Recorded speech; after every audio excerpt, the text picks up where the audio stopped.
There's a question asked on the YouTube by K Edits. Assalamu alaikum. Wa alaikum assalam wa barakatuh. Dr. Zakir, Karan, here a Muslim revert. My question is... Gafi YouTube irratti karaa YouTube tiin gaafatame. Assalamu alaikum wa alaikum salam. Dr. Zakir Naik. Gaafin ko siikonni dhagaa waaqa tolfamaatti amanu. Dhiirri muslimaa tokko intala siik fuudhuu ni danda'a. Man marry a Sikh girl if they are considered idol or fire worshippers. If you have heard my talks on Sikhism, yoo isaan dhagaa yookaan ibidda itti amanan ta'e haasaa koo waa'ee Sikhism irratti godhe yoo dhageessetta ta'e Sikhism dhugumatti waaqeffannaa waaqa tolfamaa ni morma. Siik dhugaa kan macaafa qulqulluu hordofu waaqayyo tokko akka jiru ni amanu. Akkasumas waaqayyo inni hundumaa danda'u fakkii akka hin qabne ni amanu.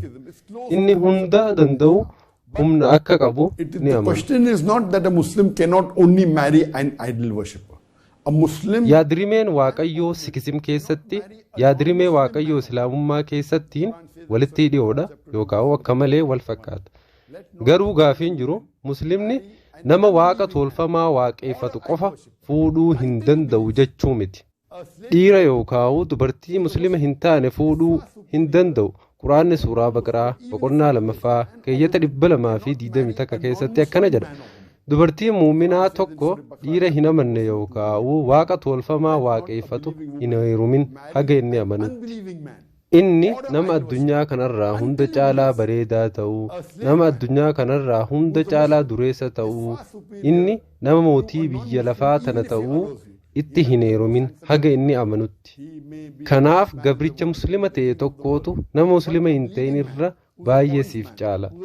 Akkasumas dhiirrinis hin fuudhin dubartii muslima hin taane takka haga isiin amantutti.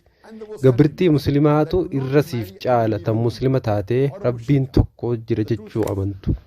Isiin haga feete yoo bareeddellee mootittii addunyaa tanaa taatellee dureettii qabeenyaan biyya dureessaa yoo taatellee tan muslima taateetu tan rabbiin tokko jettee hin amanirra siif caala akka hin fuune hin fuudhin jaa.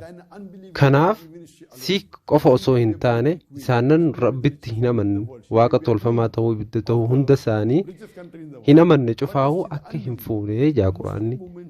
Kanaafuu aayata Quraanaa kana irratti hundaa'uun nama muslima hin taane fuudhuu hin dandeessu. Kanaafuu Siik hordoftaa Siik dhugaa yoo ta'ellee kan waaqeffannaa waaqa tolfamaa hin hojjenne ta'uu danda'a.